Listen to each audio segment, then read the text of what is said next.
dan aku harus memacu kudaku lari kencang-kencang sampai dia terperosok mati karena terlalu cepatnya, tidak seimbangnya kecepatan karena aku pacu agar jangan terlambat datang di sini. Untaku mati dan aku harus berlari nyampe di sini. Godek-godek Umar, masya Allah. Lalu Umar bertanya, wahai pemuda, bukankah dalam waktu 3 hari kamu bisa melarikan diri? Coba bayangkan. Jadi ajaran Allah dan Rasulullah ini disampaikan Nabi, dan contohnya pribadi Rasulullah sendiri itu begitu sangat mulia. Maka Nabi mengatakan, dia sakit, di mana rumahnya? Tolong antar. Maka Nabi pulang ke rumahnya, membawa makanan untuk dibawa ke orang yang sakit tadi, yang selalu ngerjain Nabi tadi. Datang mengetuk pintu rumahnya. Siapa di luar?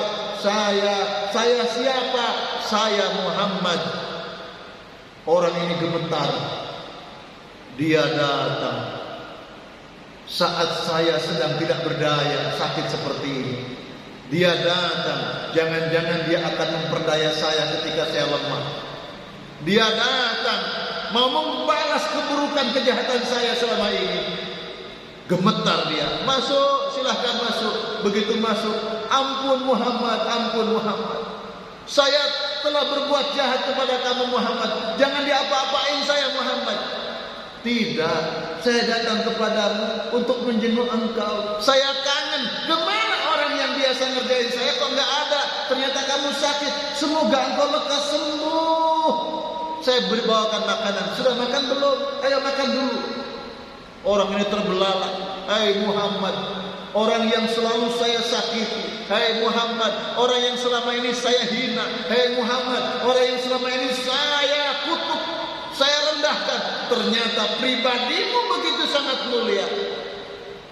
Maka saksikan, wahai Muhammad, saat ini aku ikut dengan agamamu. Asyhadu alla ilaha illallah wa asyhadu anna Muhammadar Rasulullah. Akhlak mulia Rasulullah mengilhami semua manusia. Mereka masuk dalam agama Islam penuh kesadaran karena akhlak. Jamaah yang dimuliakan Allah, maka ketika membaca ayat ini teringat kisah yang terjadi pada masa pemerintahan Umar bin Khattab. Umar bin Khattab itu Khulafaur Rasyidin, pengganti Rasulullah, khalifah yang kedua. Yang pertama Abu Bakar, yang kedua Umar. Abu Bakar terkenal pribadi yang sangat lembut. Umar terkenal dengan pribadi yang penuh dengan ketegasan, tegas tapi baik hati. Apa yang terjadi? Al-Kisah, ada 2 orang pemuda menggiring 1 orang pemuda yang kedua tangannya diborgol di belakangnya. Lalu 2 orang pemuda dengan 1 orang pemuda yang diborgol ini dibawa ke hadapan Umar. Wahai Khalifah Umar bin Khattab, tolong tegakkan keadilan, hukum dia sebagaimana dia telah melakukan perbuatan jahatnya. Lalu Umar bertanya, apa masalahnya orang ini sehingga engkau datangkan di hadapanku dalam keadaan dia diborgol kedua tangannya? Lalu 2 pemuda itu berkata, wahai Amirul Mukminin Umar bin Khattab, pemuda ini telah membunuh ayahku. Lalu Umar melihat sang pemuda ini dan ditanya, apakah benar apa yang dikatakan oleh mereka itu? Maka pemuda ini menjawab, benar wahai Umar, saya telah membunuh ayahnya. Lalu 2 pemuda ini menjadi bangga girang. Tuh kan, dia sudah mengaku, wahai Amirul Mukminin, tegakkan keadilan, cincang dia, bunuh dia. Lalu pemuda ini berkata, yang diborgol tadi berkata, wahai Amirul Mukminin Umar, boleh aku bercerita sedikit? Silahkan, kata Umar. Saya memang membunuh ayahnya. Sebenarnya kisahnya adalah saya adalah utusan dari kampungku. untuk menyelesaikan urusan umat di kampungku tentang suatu persoalan di kampung tetangga sebelah ini. Lalu aku menunggangi untaku, dan untaku aku ikatkan di pohon kurma kebun orang tua si fulan ini. Lalu aku meninggalkan kudaku atau untaku, lalu aku menyelesaikan persoalan umatku. Ketika aku kembali untuk menunggangi tungganganku, unta, aku melihat ada orang tua sedang mencincang untaku, dibunuh, mungkin karena telah merusak kebunnya. Maka aku dengan emosi, aku hunus pedangku, kubunuh orang tua itu. Lalu Umar merasa bahwa pemuda ini jujur. Dia punya amanah dari kaumnya, tapi dia memang telah berbuat salah karena kemarahan kepada orang tua yang telah membunuh untanya. Lalu dua orang pemuda tadi, bagaimanapun wahai Amirul Mukminin, orang tuaku adalah satu-satunya yang sangat aku cintai dan tidak bisa dibayar dengan harta sebesar apapun. Tegakkan keadilan, bunuh dia wahai Umar. Lalu pemuda ini berkata, wahai Amirul Mukminin, tegakkanlah hukum atasku sesuai hukum yang diberlakukan oleh Allah dan Rasul. Bunuhlah aku. Wah, Umar merasa iba dengan kejujuran si pemuda ini. Tapi wahai Umar, tolong berikan aku 3 hari agar aku bisa menyelesaikan urusan kaumku. Lalu Umar berkata, apakah ada kenalanmu di kampung ini? Siapa yang akan menjadi jaminan ketika 3 hari engkau menyelesaikan urusannya, lalu engkau bisa kembali ke sini? Siapa yang akan menjadi jaminannya? Lalu pemuda ini berkata, aku mengatakan aku tidak punya saudara di sini, aku tidak punya kenalan di sini, maka yang jadi jaminanku demi Allah, Allah dan Rasulullah Sallallahu Alaihi Wasallam, itu yang jadi jaminanku. Umar betapa sangat tertusuk hatinya. Orang ini benar-benar orang baik. Orang ini orang-orang yang beriman kepada Allah dan Rasulnya. Tapi Umar tidak bisa memaksa. Lalu siapa yang akan menjadi jaminan ketika engkau pergi selama 3 hari sehingga engkau bisa kembali ke sini? Lalu ada angkat tangan seorang sahabat yang bernama Salman Al-Farisi. Wahai Amirul Mukminin, demi Allah, sayalah penjamin pemuda ini. Lalu Umar terbelalak melihat Salman Al-Farisi. Wahai Salman, apakah engkau mengenal dia? Tidak ya Rasulullah. Lalu mengapa engkau berani menjadi penjamin dia? Wahai Umar, sebagaimana aku mengenalmu sebelumnya, aku tidak tahu engkau itu siapa. Sebagaimana engkau mengenalku wahai Umar, maka demikian juga aku menjadi penjamin dia karena dia beriman kepada Allah dan Rasulullah. Luar biasa Pak sahabat ini. Menjadi penjamin hukum kematian, bayangkan. Bukan penjamin mendapatkan hadiah. Masya Allah. Sampai waktu yang ditentukan 3 hari, ternyata pemuda ini gak datang. Belum muncul juga. Maka Umar mondar-mandir Umar. Ini bagaimana ini? Salman Al-Farisi sahabatku. Tidak mungkin aku membunuh dia sebagai penjamin. Mondar-mandir Umar dengan penuh was-was. Datang apa tidak pemuda ini? Jemaah yang dimuliakan Allah. Maka 2 pemuda yang menyerahkan pemuda ini tadi, Umar, sebentar lagi ini waktunya, bagaimana ini Umar? Tegakkan keadilan Umar. Kira-kira begitu teriakan 2 pemuda ini. Maka dari jauh nampak samar-samar ada pemuda yang sedang berlari-lari sampai jatuh bangun lagi, lari jatuh bangun lagi. Itu dia datang rupanya, pemuda yang berjanji 3 hari itu. Lalu dia mengatakan kepada Umar, wahai Amirul Mukminin, maafkan saya agak terlambat. Karena barusan saja menyelesaikan urusan kaumku, barusan selesai, dan aku harus memacu kudaku lari kencang-kencang sampai dia terperosok mati karena terlalu cepatnya, tidak seimbangnya kecepatan karena aku pacu agar jangan terlambat datang di sini. Untaku atau kudaku mati dan aku harus berlari nyampe di sini. Godek-godek Umar, Masya Allah. Lalu Umar bertanya, wahai pemuda, bukankah dalam waktu 3 hari kamu bisa melarikan diri? Coba bayangkan, yang mau dihadapi itu hukuman mati, Pak. Minta izin 3 hari untuk menyelesaikan kaumnya. Kalau orang tidak beriman kepada Allah, tidak beriman kepada hari akhir, dalam 3 hari dia bisa hilang kemana? Bisa melarikan diri. Lalu apa jawabannya? Wahai Umar, wahai Khalifah, saya ingin menunjukkan bahwa orang-orang mukmin itu punya sikap kesatria. Dia bertanggung jawab tentang apa yang diperbuatnya, tidak mengecewakan agama Allah al-Islam ini. Itu jawabannya dari seorang pemuda ini. Harus ada kesatria yang menunjukkan beriman kepada Allah dan Rasulullah, tidak takut kepada hukuman atas perbuatannya. Masya Allah. Lalu Umar bertanya kepada Salman Al-Farisi, wahai Salman Al-Farisi, kenapa engkau bersedia menjadi penjamin pemuda ini? Jika sekiranya dia tidak datang, engkau yang jadi jaminannya untuk dipancung.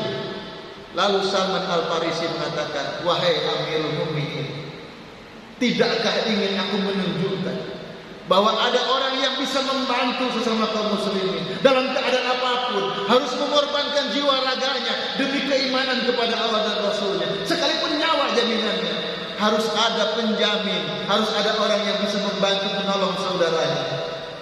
Masya Allah.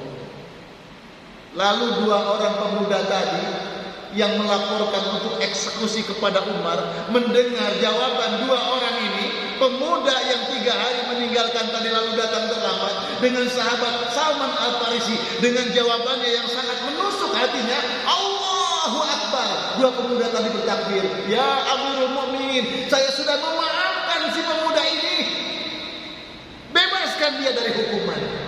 Subhanallah. Itulah adab, itulah pengorbanan, itulah ihsan. Itulah orang yang berbuat baik karena Allah Ta'ala harus mengorbankan haknya sekalipun untuk semata-mata mendamaikan persoalan kaum muslimin.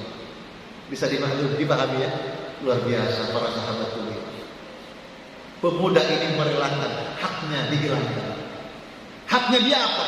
Pemuda yang membunuh orang tuanya, haknya hendaknya orang tua pemuda ini dibunuh juga. Itu haknya. Tapi karena perbuatan amal soleh yang luar biasa, karena keimanan mereka kepada Allah dan Rasulullah, sehingga merelakan haknya itu, dan justru Allah membuat keputusan yang lain. Artinya apa? Semuanya diselamatkan demi kemaslahatan kaum muslimin. Masya Allah, luar biasa. Maka surat Al-Maidah ayat 45. A'udzubillahi minasyaitonir rajim. Wal juruha qisas faman tasaddaqa bihi fahuwa kaffaratul lah wa man lam yahkum bima anzalallah fa ulaika humuz zalimun. Al-ayat. Dan luka-luka pun ada kisosnya. Barang siapa melepaskan hak kisosnya, maka melepaskan hak itu menjadi penebus dosa baginya. Masya Allah. Pak, Bu, tadi 2 pemuda ini akhirnya melepaskan kisos, melepaskan hak balas. Harusnya pemuda ini dibunuh, dihukum pancung karena telah membunuh orang tuanya.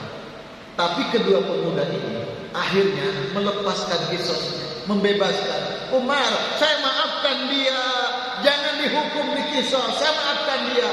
justru dengan memaafkannya ini penyebab orang tuanya kalaupun ada dosa diampuni oleh Allah dosa-dosanya. Jadi orang berbuat baik itu, Pak, Bu, tidak sia-sia, walaupun harus merelakan hati yang panas, hati yang gusar, hati yang terhina, harus memaafkannya dengan rasa sakit sekalipun, tapi balasannya pahala di sisi Allah sangat besar. Ketika kita berat hati memaafkan, sebab kita egois, sebab kita merasa rahmat Allah sudah banyak. Padahal dengan memaafkan itu justru Allah akan memberikan ampunan, rahmat Allah akan dicurahkan. Sebagaimana kisah yang kita sampaikan tadi. Surat Asy-Syura ayat 40. Maka barang siapa memaafkan dan berbuat baik, maka pahalanya atas tanggungan Allah. Ali Imran 134. Dan orang-orang yang menahan amarahnya dan memaafkan kesalahan orang. An-Nisa 149.